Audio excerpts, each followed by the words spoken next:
Boa noite, irmãos. Paz do Senhor para todos vocês. Vamos à palavra do Senhor.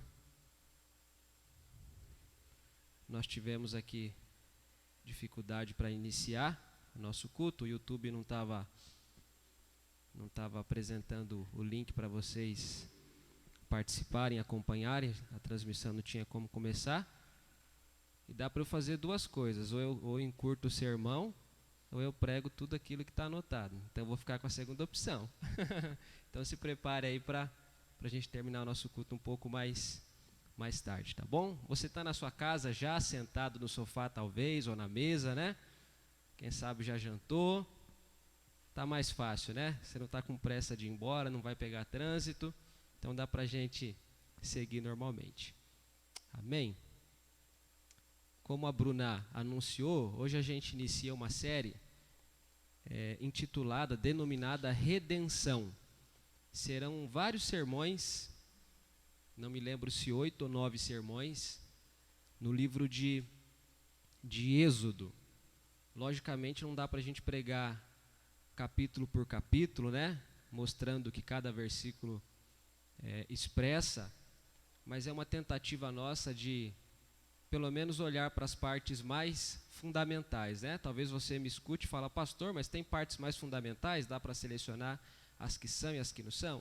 Não é exatamente nesse sentido, mas os textos chaves, aqueles que estão mais carregados do propósito do autor quando escreve o livro para comunicar aquilo que ele pretende comunicar. Tá bom? Eu vou lendo o texto conforme a gente for prosseguindo na mensagem. Vamos fazer uma oração? Senhor, fala conosco. Tua palavra vai ser pregada, o teu povo está para ouvir, para acolher no coração a tua voz, a tua direção, a tua orientação, aquilo que o Senhor tem para cada um de nós. Portanto, me abençoe, me ajude a proclamar a tua palavra e fale ao coração desses irmãos. É o que nós pedimos ao Senhor, em nome de Jesus. Fale ao meu coração, porque eu também preciso da tua palavra. Amém. Hoje é um dia bem triste, né, irmãos? Ontem o pastor anunciou sobre o falecimento do Luiz. E eu não tive tanto contato com o Luiz, mas tive algum contato, né? De vez em quando eu aparecia no açougue dele para comprar lá uma carne. Ele sempre muito gentil, muito amistoso, muito educado. Uma perda significativa. Hoje faleceu a dona Jerusa, uma mulher que eu também amo bastante, senti bastante. Confesso para vocês que passei o dia bem triste, bem pensativo, sentindo o mesmo baque dessas realidades, né? Nós somos seres humanos e a gente se abate com as tristezas, com as dificuldades, com as coisas que acontecem na nossa vida. Então, apesar de triste, eu estou aqui para pregar a palavra do Senhor, tenho convicção de que o Espírito Santo vai falar com você, tá bom? Irmãos, nas Escrituras, algumas palavras carregam grande importância.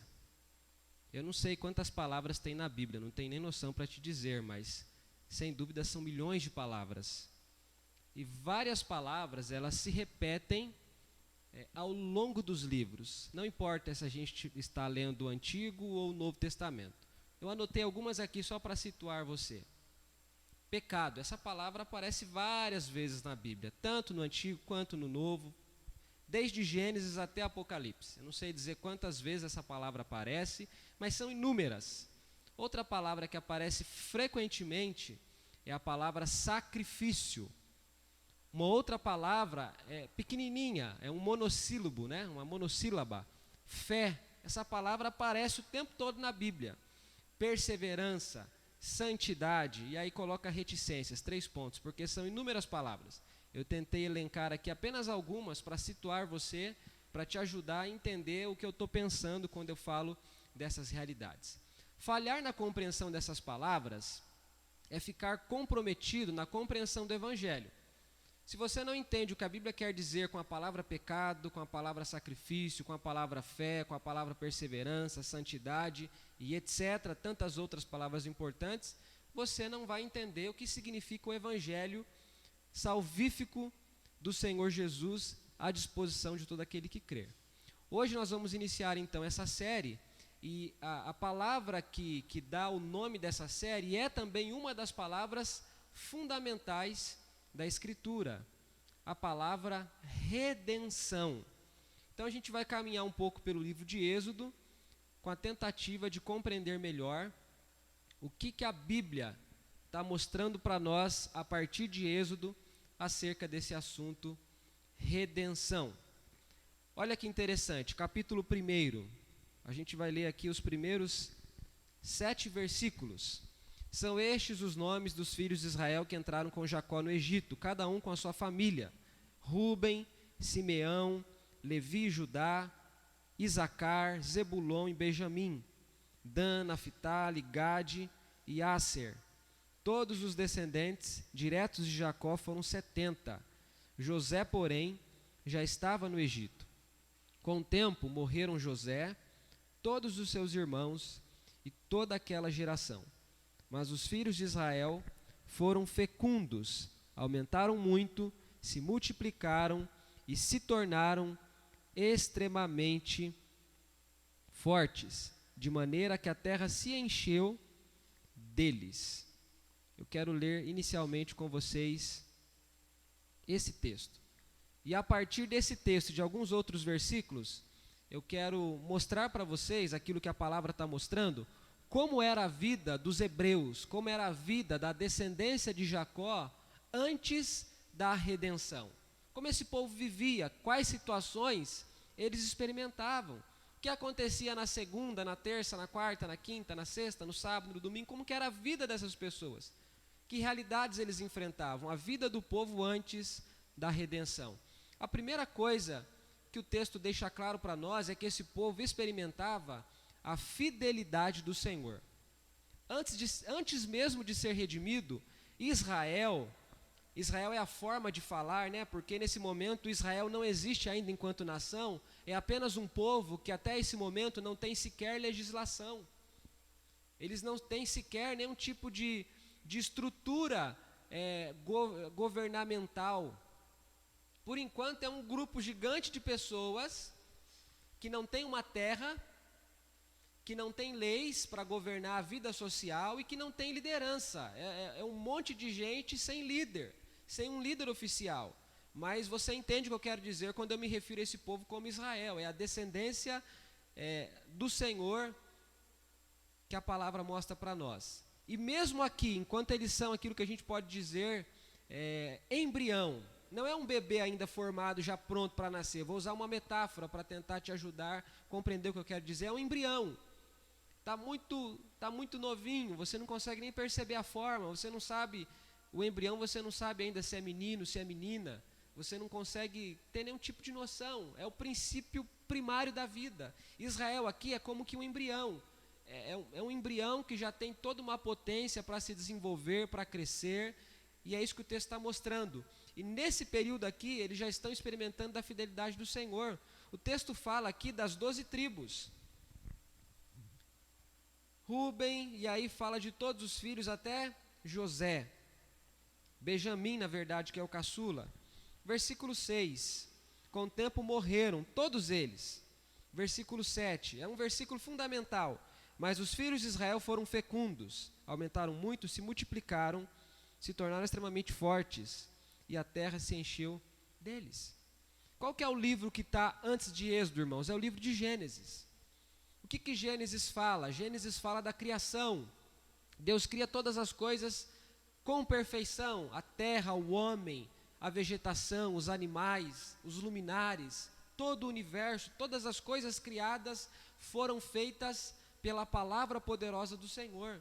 Depois o pecado, o mal entrou no mundo, o homem passou a ser corrompido, e lá no capítulo 3, nós temos a promessa de Deus ao casal, a Adão e a Eva, de que o descendente da mulher, de que da descendência dela viria alguém que iria esmagar a cabeça da serpente. Chega no capítulo 12, essa promessa, ela ganha uma tonalidade ainda mais forte, ela se expande. Deus diz para Abraão: Abraão, eu vou fazer de você uma bênção para todas as pessoas da terra, você vai ser o pai de uma nação numerosa.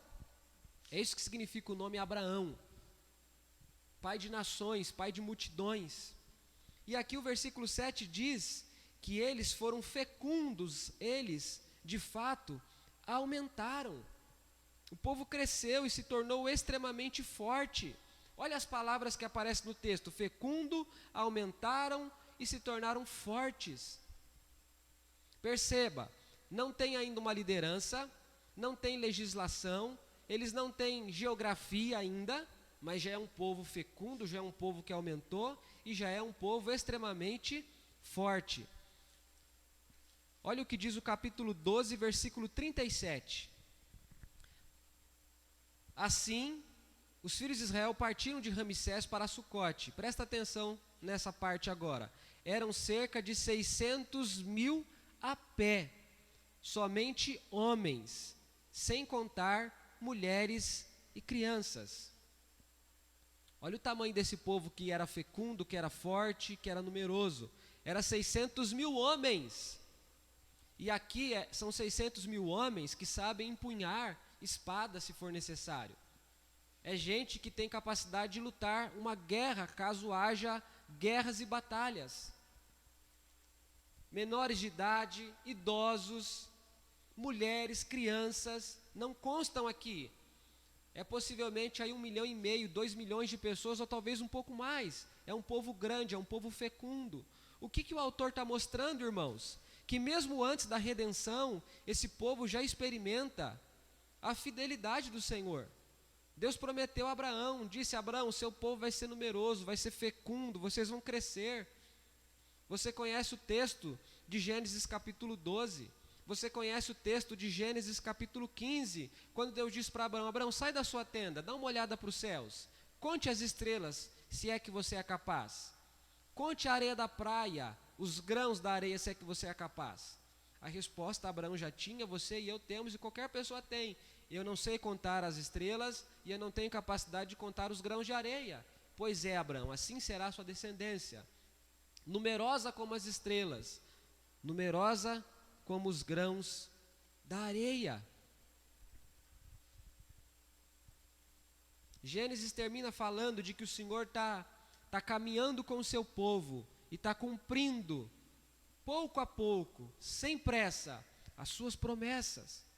Esse só é o segundo livro da Bíblia, tem mais 65 livros pela frente, 64 livros pela frente. Mas a gente já consegue saber que Deus é fiel e o povo dele experimenta da fidelidade do seu Deus e do seu Senhor.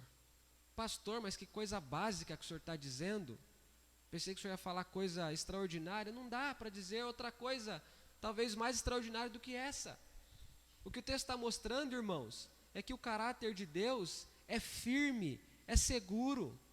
Deus não oscila, Deus não se esquece, Deus não protela para depois. Ele não mente, Ele é fiel. E se Ele não mente, se Ele é fiel, o texto está mostrando para nós que nós podemos nos firmar na fidelidade do Senhor. Nós podemos nos firmar na fidelidade dEle. E a coisa mais preciosa é que a fidelidade de Deus não é um conceito abstrato, não é uma teoria, não é uma ideia, é uma coisa experiencial. A gente experimenta na pele, a gente vive a partir da realidade, a partir do fato de que o Senhor é fiel e a fidelidade dele se expressa a nós de forma cotidiana, diariamente. Eu não sei se você já parou para pensar no quanto Deus é fiel, no quanto Ele é digno de que você deposite toda a sua confiança nele. A primeira coisa que o texto mostra para nós é que falar da redenção é também falar de um Deus que permite que o seu povo experimente do seu caráter fiel. Deus é fiel. E quando Ele nos redime, ou antes mesmo dele nos redimir, Ele já é fiel em relação às nossas vidas. Ele cuida de nós, Ele nos sustenta, Ele cumpre as promessas salvíficas dEle em nossa vida, em nosso favor. Essa é a primeira coisa. O texto começa falando que Deus é fiel. A segunda coisa que o texto mostra, como que é a vida do povo antes da redenção? Bom, primeiro eles experimentam a fidelidade do Senhor. Depois, eles passam por um longo período de um sofrimento amargo e longo, extenso. O povo teve um amargo e longo sofrimento. Olha o que diz o versículo 8. Nesse meio tempo, levantou-se um novo rei sobre o Egito, que não havia conhecido José. Ele disse ao seu povo: eis que o povo dos filhos de Israel é mais numeroso e mais forte do que nós. Vejam, precisamos usar de astúcia para com esse povo, para que não se multiplique e para evitar que em caso de guerra se alie aos nossos inimigos, lute contra nós e saia da terra. Olha que coisa, irmãos. Durante a vida de José, o povo foi tratado com dignidade.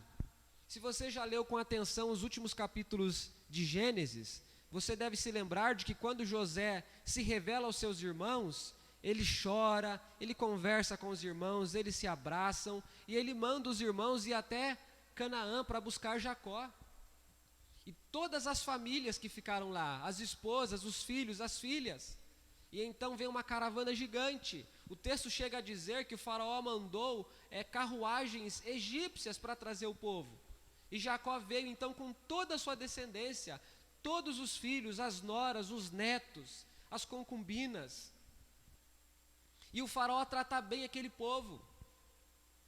O texto diz, se eu não estiver enganado, que Jacó ainda viveu 17 anos no Egito. Se eu não estiver enganado, ele vai para o Egito com 130 anos e ele morre com 147 anos. Os irmãos de José, os filhos de Jacó, se tornaram pastores dos rebanhos do faraó. E o povo vive ali no Egito sendo bem tratado por faraó, exatamente porque o faraó tinha grande estima por José. José era a segunda pessoa mais importante no Egito, no sentido de homem público, de político, de homem conhecido por todo mundo. Só que algum tempo depois, morreu toda aquela geração. Morreu José, morreu Jacó, morreu todos os filhos de Jacó, morreram as esposas, morreram ali toda aquela primeira geração. Morreu inclusive o rei, que era tão amigo, próximo de José. Surgiu um novo rei. E o texto é claro em dizer que não conhecia José. E o que ele fez então? Ele trouxe sofrimento para a descendência de Jacó. A descendência de Jacó começou a padecer. Vamos lá para o capítulo 12 novamente? Capítulo 12, versículo 40 e versículo 41.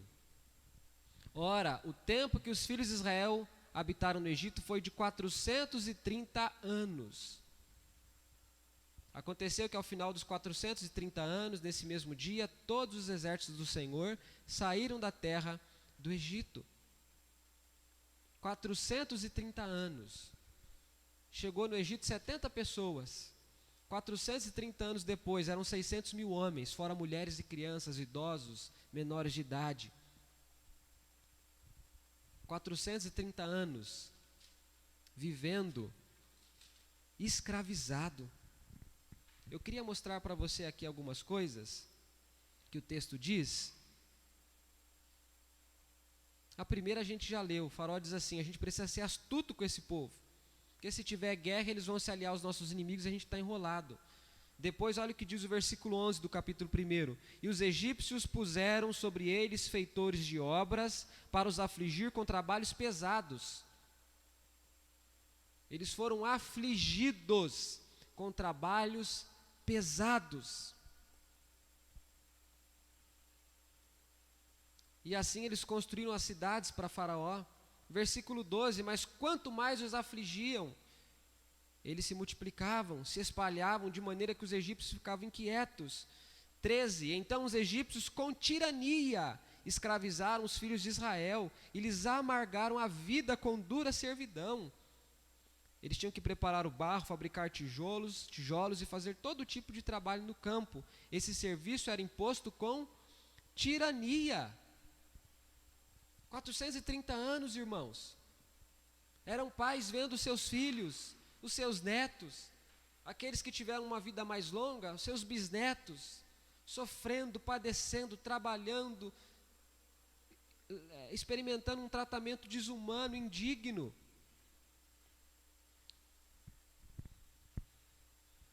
Lá na frente desse livro, e isso vai ser repetido em Deuteronômio, o Senhor diz que o dono do boi tinha que ter um dia de folga. Não apenas para ele, mas porque no dia da folga dele, seria folga até do boi. Até o boi tinha que descansar para trabalhar e render o que precisava render. A terra precisa de descanso, havia o ano sabático da terra. Se a terra precisa, se o animal precisa, e o ser humano? Mas o faraó não tinha essa visão. Não tem tempo aqui para poder ficar olhando para esses detalhes, e também não é a ênfase que a gente se propõe a tratar com essa série, mas dá para perceber aqui muita coisa sobre um governo terrível que oprime as pessoas, que age com tirania. Uma coisa terrível. Se você acha que ainda está moleza, a coisa vai ficando pior. O faraó dá uma ordem para as parteiras hebreias. Versículo 16: quando vocês servirem de parteiras as mulheres hebreias, verifiquem se é menino ou menina. Se for menino, matem. Se for menina, deixem viver. Olha a mentalidade desse homem, né? Matem os meninos. Por quê, pastor? Porque já eram 600 mil homens. Ele já tinha dito que os hebreus eram maiores do que os próprios egípcios, quantidade de pessoas. Se tiver mais meninos, vai ter mais soldados que podem ser treinados. Se tiver guerra, o circo está armado, o fogo vai pegar. O faraó fala então vamos matar. Vamos matar. É uma palavra que hoje é comum, infanticídio. É o que acontece aqui. Uma matança indiscriminada de crianças recém-nascidas. Isso aparece lá no Novo Testamento quando Jesus nasce, lembra? O Herodes também manda matar meio mundo. Governos humanos terríveis, homens que acham que são os donos do mundo. A ordem era, ao versículo 22 do capítulo 1, era para jogar os bebês no rio, para morrer afogado, para ser comidos por crocodilos. Era para acabar com a vida.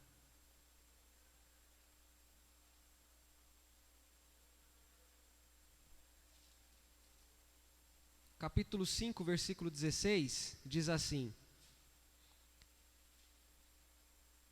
Versículo 15: então os capatazes dos filhos de Israel foram se queixar a Faraó, dizendo: por que o Senhor trata assim os teus servos? Já não nos fornece palha, mas nos dizem: façam tijolos. Eis que estes seus servos são açoitados. O povo apanhava. Você já deve ter assistido algum filme relacionado a esse período aqui, que tenta retratar. O povo apanhava, o povo era massacrado.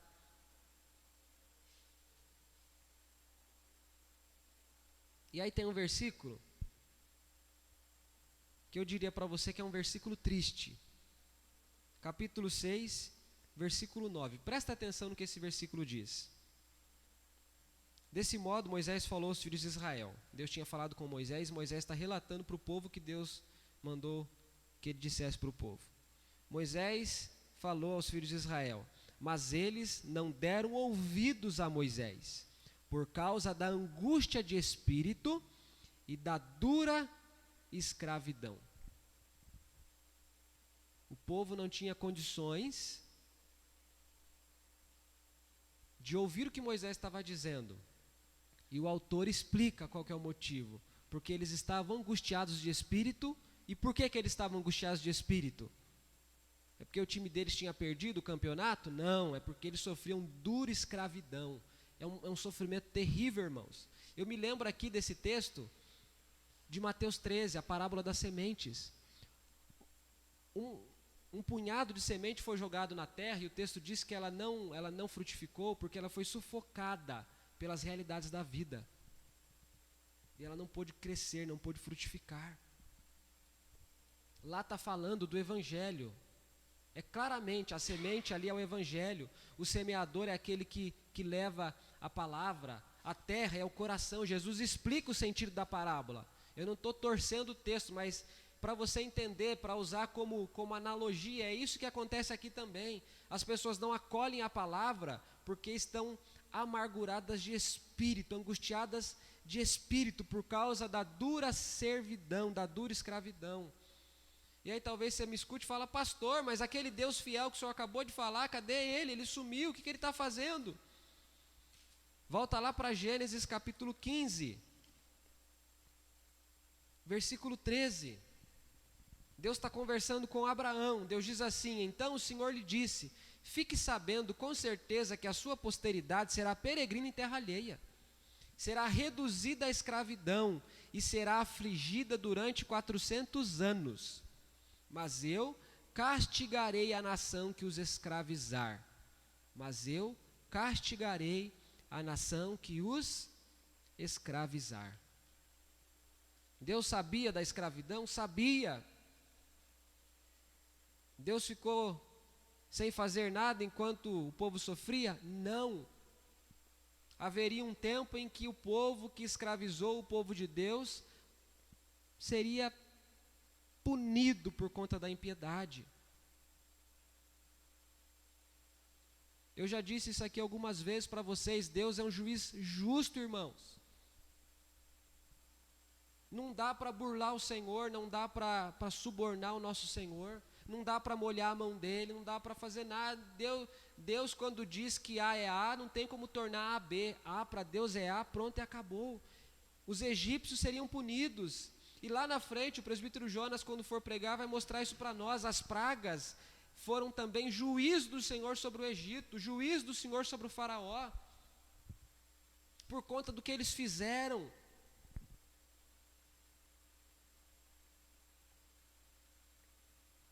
Tem uma coisa aqui que eu gostaria de ressaltar com vocês, antes de ir para as aplicações, que tem a ver com essas mulheres, essas parteiras. O faraó mandou que elas matassem as crianças. Quando a mulher for ganhar o bebê, mata. Quem sabe já morre a mãe junto, morre a criança, né? É um parto, o parto lá tem seus perigos, e aí dá para maquiar a minha maldade. Mata enquanto estiver nascendo, porque aí dá para atribuir que foi um problema no parto, né? Uma complicação, alguma coisa terrível. Olha o que diz o versículo 17: as parteiras, porém, temeram a Deus e não fizeram o que o rei do Egito lhe havia ordenado. Pelo contrário, deixaram viver os meninos. Versículo 20: e Deus foi bondoso com as parteiras. Sabe o que significa temer a Deus, irmãos? Temer a Deus é dar valor à vida humana. Uma das expressões de temor a Deus é dar valor à vida humana, exatamente porque o ser humano é feito imagem e semelhança do Criador. Se voltar contra a criatura é se voltar contra o Criador.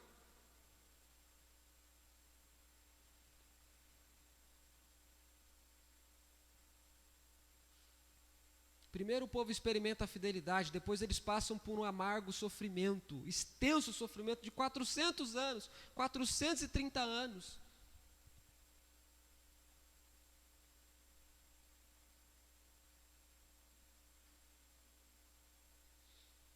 Esse sofrimento era fruto também daquela inimizade que o Senhor apontou lá no jardim. Capítulo 3 de Gênesis. O Senhor está conversando com Adão, com Eva, e o Senhor diz para a serpente. E Apocalipse diz que a antiga serpente é o diabo, é Satanás.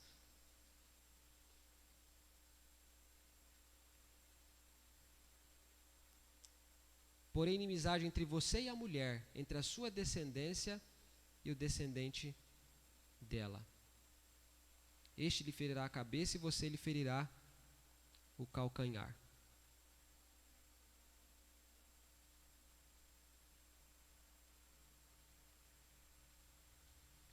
Essa hostilidade, essa inimizade. Israel é o povo do Senhor, é a descendência de Sem, é a descendência de Abraão, é a descendência de Isaac, de Jacó, é o povo numeroso do Senhor.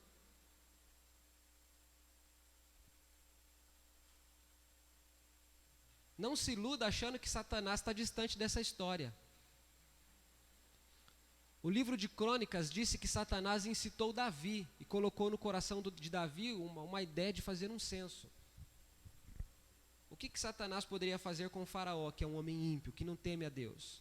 Essa tirania, essa violência, essa coisa absurda que tem na vida desse homem, é uma expressão da queda, é uma expressão do coração humano que é corrompido, que é perverso, que é mau, que é caído, e é uma expressão do quanto também Satanás se aproveita de um coração caído, e a junção de um coração caído com o adversário das nossas almas não produz coisa boa.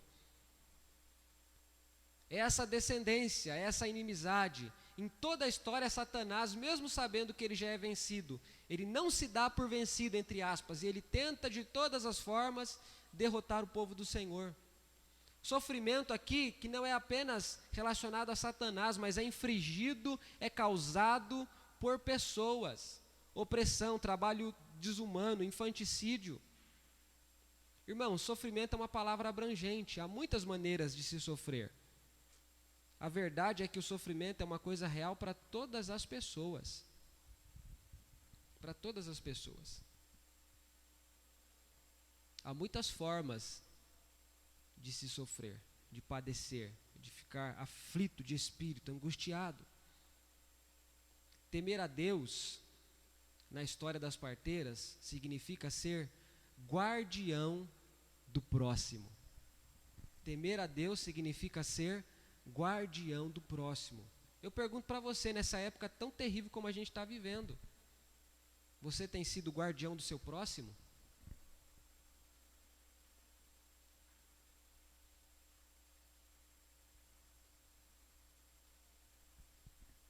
Guardar o próximo é ser a favor daquilo que sustenta a vida e não daquilo que produz morte, irmãos. A ausência de temor a Deus produz falta de respeito pela vida humana. Caim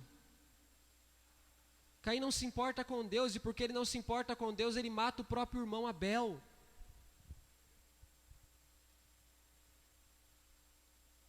O Salmo 36 diz que o ímpio não teme a Deus no seu coração.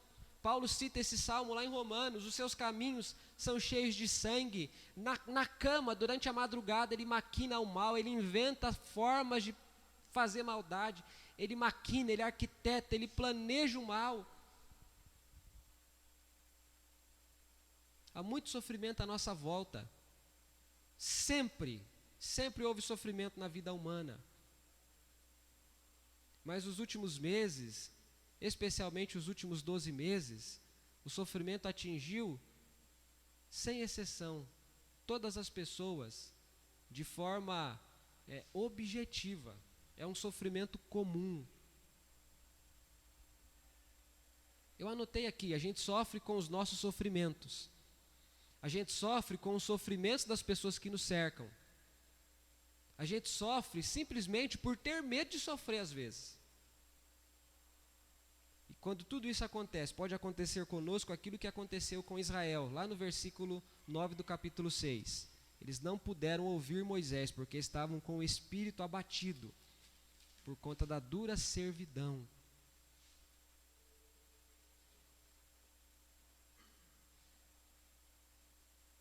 O presbítero Emerson usou uma expressão aqui, quinta-feira, quando ele pregou, acho que foi quinta-feira, é isso mesmo. Ele falou dessa moda do cancelamento que acontece hoje, né? E é exatamente isso. Nas redes sociais, isso acontece o tempo todo. Se você não gosta de mim, daquilo que eu falo, você me exclui da sua rede social e por aí vai, você não me ouve, você não me vê. Irmãos, mesmo sendo pastor de vocês, eu estou sujeito a isso o tempo todo, pastor Ramsés, os irmãos que pregam. Se aquilo que eu digo está na contramão daquilo que você pensa, eu não me iludo com você. Você pode excluir a palavra que eu prego, você cancela a palavra que eu prego. Se você é fã do Dória e eu falar um pouquinho mal do Dória, você fala: opa, esse pastor eu não escuto mais, ele falou do Dória. Se você é fã do Lula e eu falar mal do Lula, você fala: opa, esse pastor eu não escuto mais, ele falou mal do Lula. Se você é fã do Bolsonaro e eu falo mal do Bolsonaro, você fala: opa, esse pastor eu não escuto, ele falou do Bolsonaro. É tão miserável o tempo que a gente está vivendo, me perdoe a palavra, mas é isso que acontece.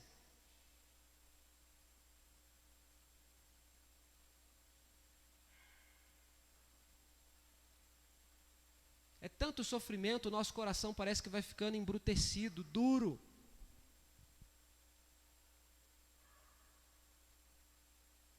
Pastor, que coisa terrível. Onde é que o senhor vai parar com esse negócio? Vai terminar todo mundo chorando de tristeza.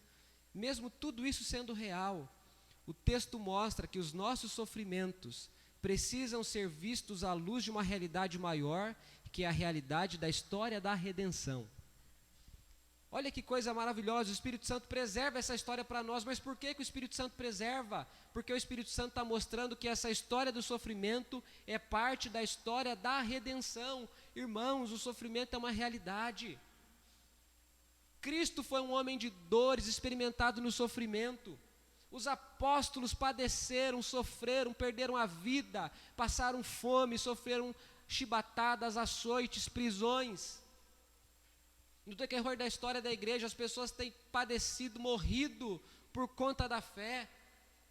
Há sofrimento de todas as maneiras, como eu disse, doença, desemprego, calúnia, pobreza, desigualdade, racismo, violência. Há sofrimento de todo tipo para acabar com as pessoas, para triturar o coração das pessoas. Como é que nós cristãos devemos olhar para uma realidade dessa? Nós devemos integrar, compreender que essa história de sofrimento não é o último capítulo da história da redenção, é um capítulo no meio dos demais capítulos. Não dá para dizer que isso não existe, isso é real, isso chega à nossa porta, mas isso não é o último capítulo.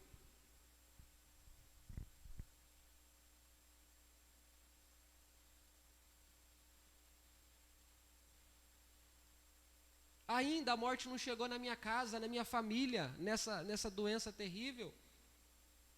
Ainda não chegou às famílias da nossa igreja.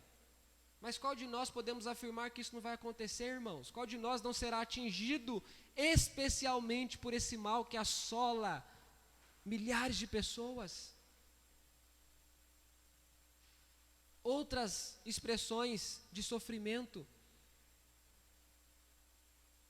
O que acontecer, o que já tem acontecido, não é o último capítulo daquilo que o Senhor Deus está fazendo no mundo. Guarda isso no seu coração.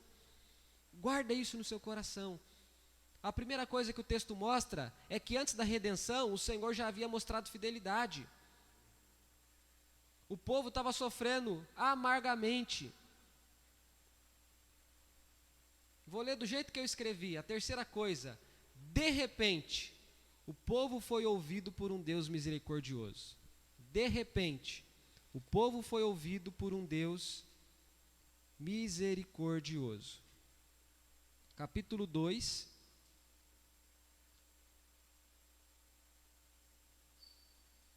Versículo 23. A segunda linha do versículo. Os filhos de Israel gemiam por causa da escravidão. Gemer é uma expressão de dor, irmãos. A mulher geme quando está tendo lá o bebê.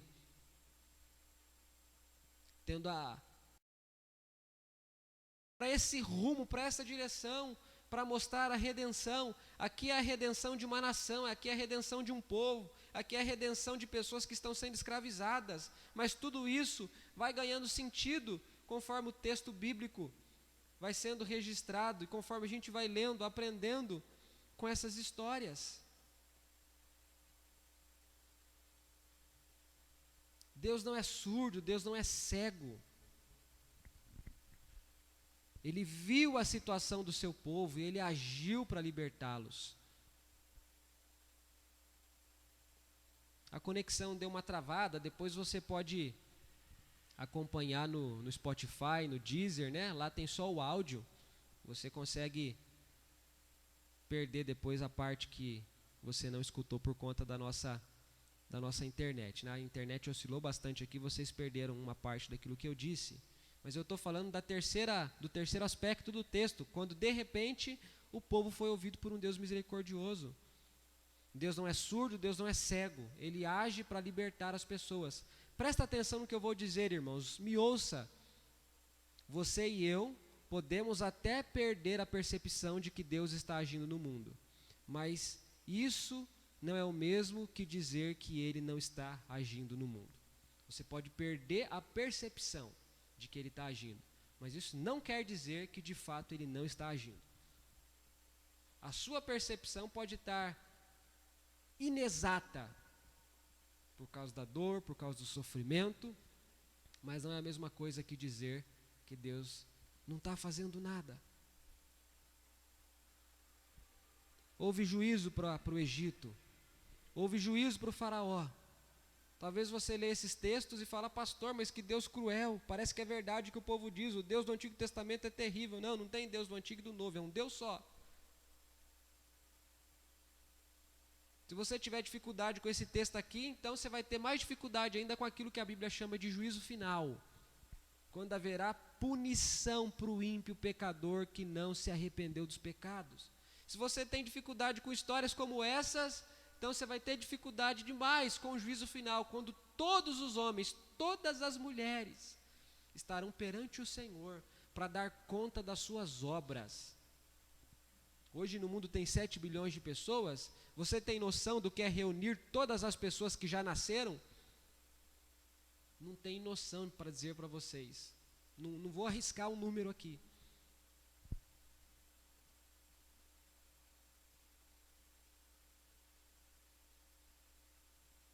Deus está nos vendo, Deus está nos ouvindo, Deus está cuidando de nós.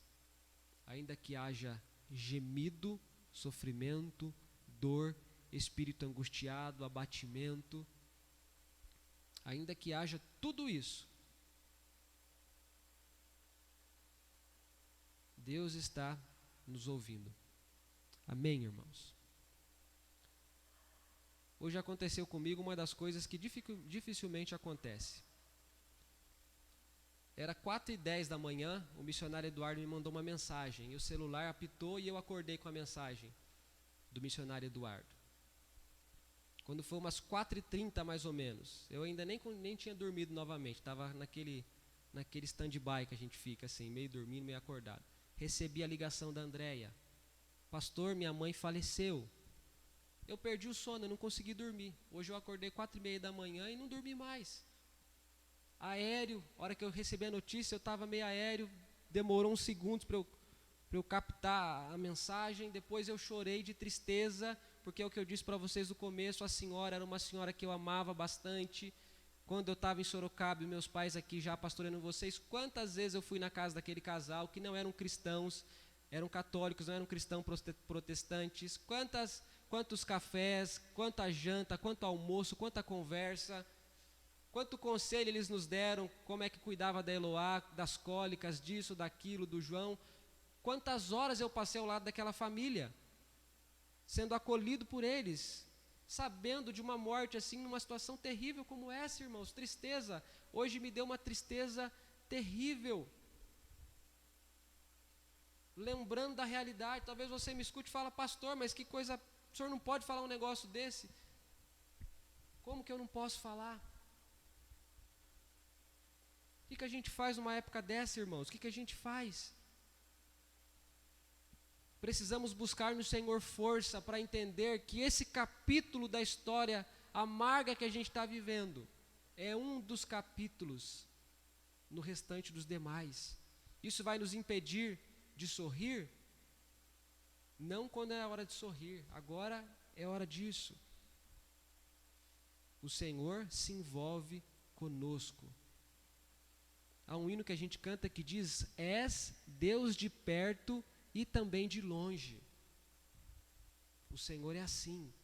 Algumas vezes parece que Ele está longe. É a nossa percepção, é a percepção de quem enxerga. Mas Ele está sempre perto. No nosso sofrimento, o Senhor está perto. Meu desejo é que o Espírito Santo ajude você a confiar nisso. Como era a vida antes da redenção? A fidelidade do Senhor se manifestava, cumprindo aquilo que Ele havia dito. Havia sofrimento, longo, terrível, dolorido. Mas de repente, o Senhor misericordioso ouviu o clamor daquelas pessoas. Que Deus possa abençoar você, pastor Ramsés, com a palavra. Faça aí sua oração silenciosa enquanto ele está vindo aqui à frente. Ore ao Senhor. Não sei se você vai clamar como Israel, não sei se você vai agradecer, não sei. Ore aí, você e o Senhor.